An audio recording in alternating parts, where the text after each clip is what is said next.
we move on to the item number 1.8, right? That is education session. So to conduct the education session, we have a person who has won 8 ribbons during her CC journey.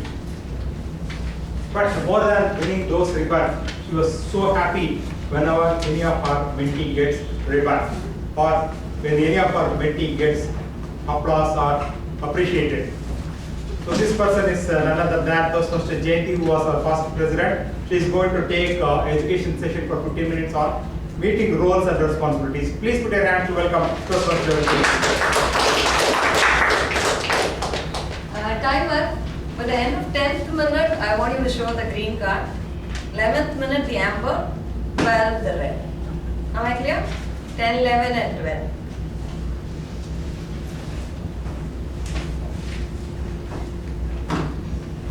Whenever you join as a person, Toastmaster, you are taught what needs to be done. If you are a timer, what is it that you have to take care of? If you are an evaluator, what is it that you need to do? If you are going to take a big role of a TMOD as an MC, what is it that I need to take care of? So why should I come and stand here and talk about what are the roles and responsibilities? It's not for the guests. We don't even know if they're going to be converted into Toastmasters. It's too much for them, isn't it? So why should I even speak about the roles and responsibilities? The timer would already know what he needs to do.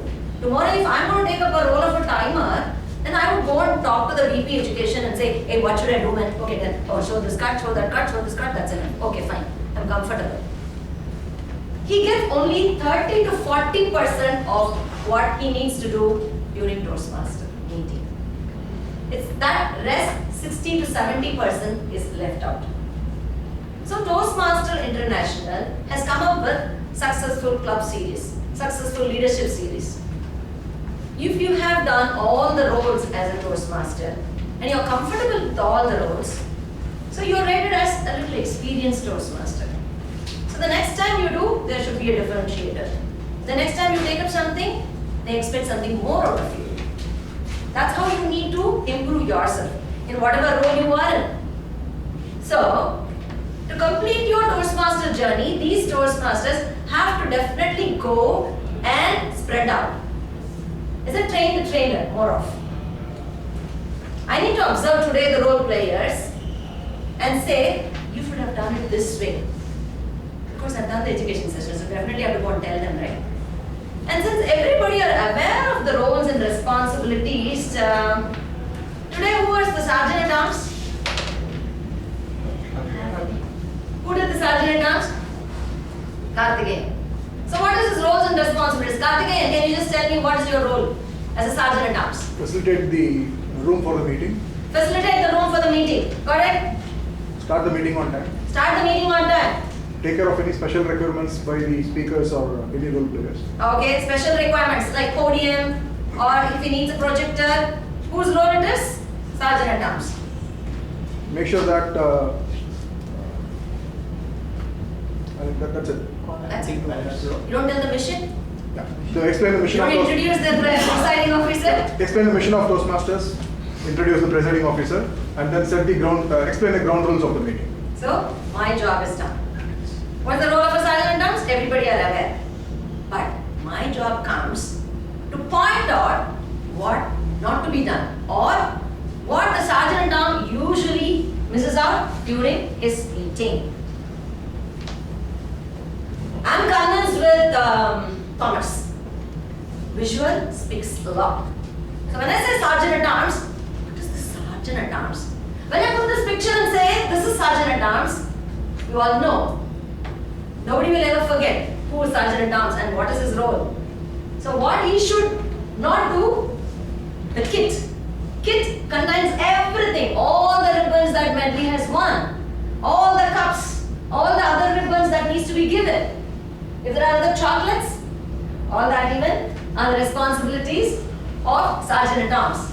He should be well before the time here and see to that the chairs are all put in proper space, everything. Has he distributed the agenda and the ballot paper today? It's all done. Today he has met his responsibility. Has he conveyed the mission during his speech? Yes. Did he welcome the guests? Asking, setting the ground rule to put the mobile on silent? These are added things. Toastmaster International is an age-old thing where they don't have mobile at that time.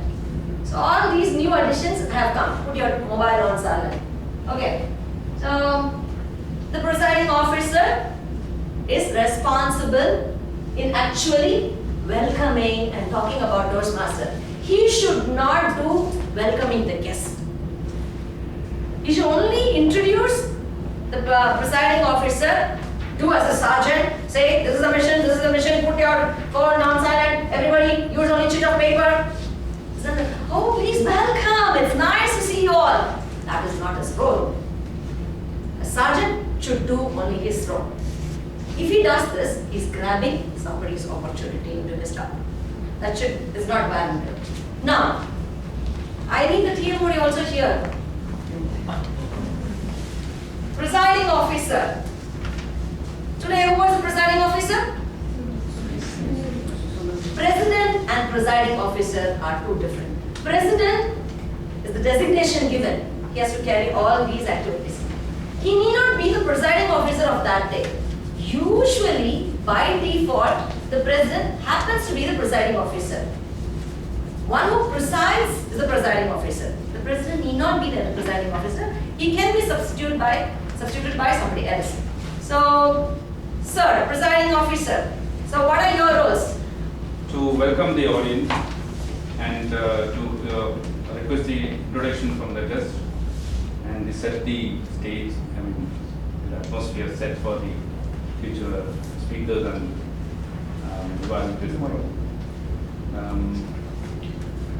then introduce the TMOD. Okay. And the final. Okay, but he did something little bit. Now he's told that what is it intended for a presiding officer. He started with a beautiful story, a fisherman's story. That is the differentiator. Now, what was the differentiator that Sergeant Downs did today? Did anybody observe? He told the roles and responsibilities. This is one thing that he did. He said, why do we come here? We all meet when? On a Saturday evening, which is so precious to be there with your family, which you can't afford to, but still you come here. So there is a differentiator. Every week he is doing Sergeant at Arms role. So he has to bring out some differentiation, innovation. Next, what are the mistakes usually the presiding officer should avoid? Yaval, you did this but you did not tell. Okay.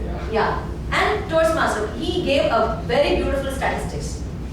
What a Toastmaster International is meant for, how many clubs are there spread across this country, and where Medley stands. Everything was well explained. And of course, he introduced TMOD, too much of introduction. Maybe he was so attached to TMOD, which he could have curtailed a bit. And closing the meeting, not to be done. It's adjourning. We never close the meeting. We adjourn. We postpone it for the next week. Fine? Next comes TMOD.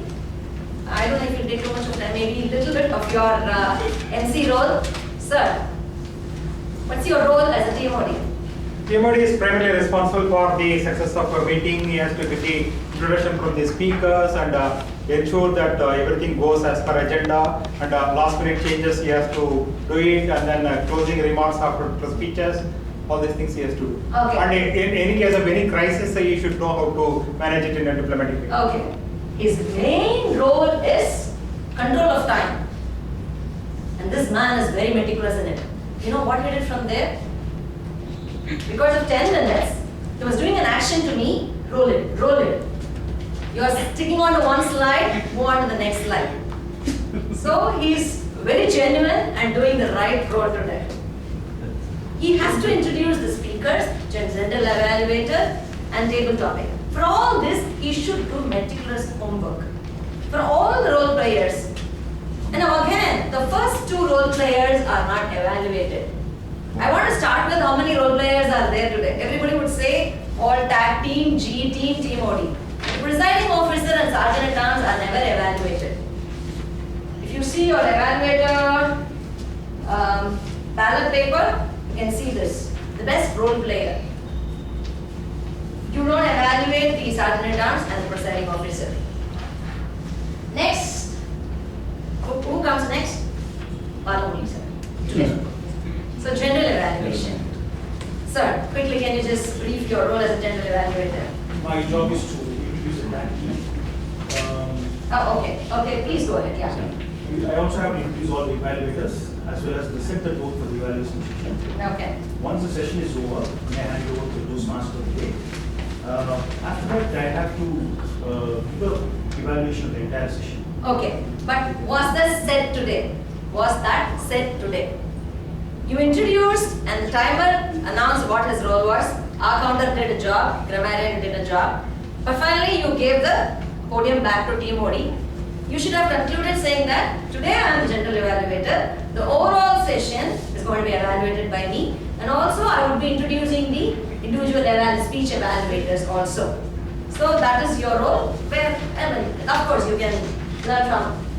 So you of course introduce your tag and speech evaluators, you would be doing it right now. And all the ExCom members have to be given some offline comments. If you find that today, again for the timer, he did not give the time that holds good for an evaluation session. He said for the speech, what is the time duration? For TT, what is the time duration? But he missed out the evaluation time duration.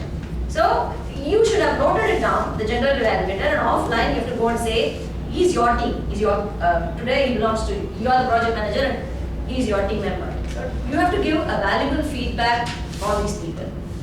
And our counter, when he's presenting his reports, he should not use a lot of hours and then present it, because he's doing an counter job at that time. So all these small things, GE should give an offline. I'm just going to the TT. Since TT master is yet to give, I'm not asking the roles for TT. Usually, the frequent mistakes taking complex topics.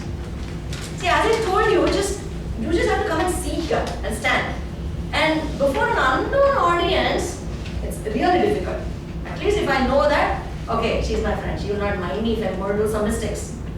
But before an unknown audience, coming and standing there for 1 to 2 minutes is a big task. Don't give them complex topics. And always have a backup. Suppose the presenter or the speaker is not comfortable with the topic, have a backup immediately. And ask them to choose a topic of their own. Always be prepared for it. So that the table topic goes without any flaw and everybody are comfortable on the stage. So calling the guests in the beginning is not required because they do not know how they need to present themselves here. Of course, you can ask for volunteers, but don't force the guest. Fine? I'm just quickly moving on to timer, counter, and grammarian. They have already expressed their roles today. That is what they do coming there. TMOD does not come and say, today my role is like this and all that. But that team definitely takes and reads. They read out from prescribed text, which was done exclusively for Medley. You don't have this in any other club. I would like to place it on record that these books were done by earlier presidents to show that they're comfortable with what their roles are as a grammarian, as an counter, and a timer. But you can of course innovate. You don't have to read it from there. Do some homework, see what is intended for you to do, and put it in your own words and bring it up. Failing to inform the speech evaluators and sitting in a very invisible corner is not warranted. Please don't do that. He is of course holding it. Few of them what they do, if they do it initially, they'll hold it and then take it back. So the speaker goes on and on and on. He doesn't even know. Suddenly the red card will be up. Fine? So he should hold it. Toughest job I would say is a timer role. In all my Toastmasters journey, I have been 10 times evaluator. I mean, of course, other roles I have played. I never wanted to take a timer role. Because only once I did. Please start your journey with a timer role. You will find how hard it is. You need to see the watch, you have to do it here, and water will come there, the smell will be so much, the AC will be on your head. Nothing you can do. It's damn difficult to do a timer role, I tell you. And of course, you have to be a very good observer in these two roles of counter and grammarian. You need to update the template. If you fail, then you are not doing your role properly. If somebody is doing some dramatic tear, he'll be just watching and noting down. So you have to get distracted or not get distracted. Be away from the speech. Your job is only to do a teacher role or an evaluation role there. Don't get engrossed into the speeches. And of course, grammarian. Grammarian should really be a school teacher, English teacher. They have to talk something more. What does it use in sentence? How is this speech needs to be? All that. Little more of his experience should be brought out as a grammarian. We always expect an experienced person to take as a grammarian role here. Of course, you all learn slowly, but see how an experienced person does the role as a grammarian, and then try to imbibe it in your role. 5 things. This is my last slide. You can keep your, because I was given 15 minutes. I know that in 13 minutes, after that I'll take 2 minutes. That's why I asked you to show it on the 13th minute. Okay. So here, 5 P's. Remember, whatever role you take and play, you have to attract the audience when you are here. Be it any role, be it a sergeant at arms role, be it a timer or an counter. If I'm given just 2 minutes, I need to capture the audience quickly. For that, first thing is you have to plan. Okay, next week I'm going to go do a timer role. It's so boring to read that book. Some stupid person has written there and all that and so much of mistakes. I don't want to read that. I know the content of it. Let me put it in my own words and then bring it. I don't like those cards. Let me bring some balloons and do it. Do something. Do something. Nobody's stopping you to do it. Why do you have to take the card? Of course you need to take the card when you're doing the evaluation or giving it. But when you're explaining your role, take some nice balloons. So kids are there, so bring some balloons to show a green balloon, show an amber balloon, show a red balloon. But do something innovatively. You should not feel bored by the role that you play. Any role for it matter. Again, R counter. You don't have to say this much of R's are there, but put it in a humorous way. How best you can. Practice. As I was telling you again, do a lot of practice. Think how best you can do it. You have taken up a TMOD. You should be your enemy. What did I do last time? No, this I didn't like. So the next time it has to be even better. You are the best judge. The evaluators come next. Of course, we have a wonderful way of video recording it. So ensure that proactively you watch those recordings and see how you have done it. Definitely you won't like to see that again. I swear. Nobody likes to see their face the second time. Because you know the mistakes that you have committed on stage. Body language is very, very important. That comes only with experience. Try to see, or human beings are nothing but imitations. Then try to imitate others. When you observe with so much of intense thing, of course, that's why it has to be silent. Toastmasters, it's 2 hours of your journey. They're like, you need to observe whether you like or not. You have to keep your eyes open and see. So please observe properly and slowly you try to improve. If you do all these, whatever role that you take up and do it, it's just going to be a cakewalk for you. Thank you for observing.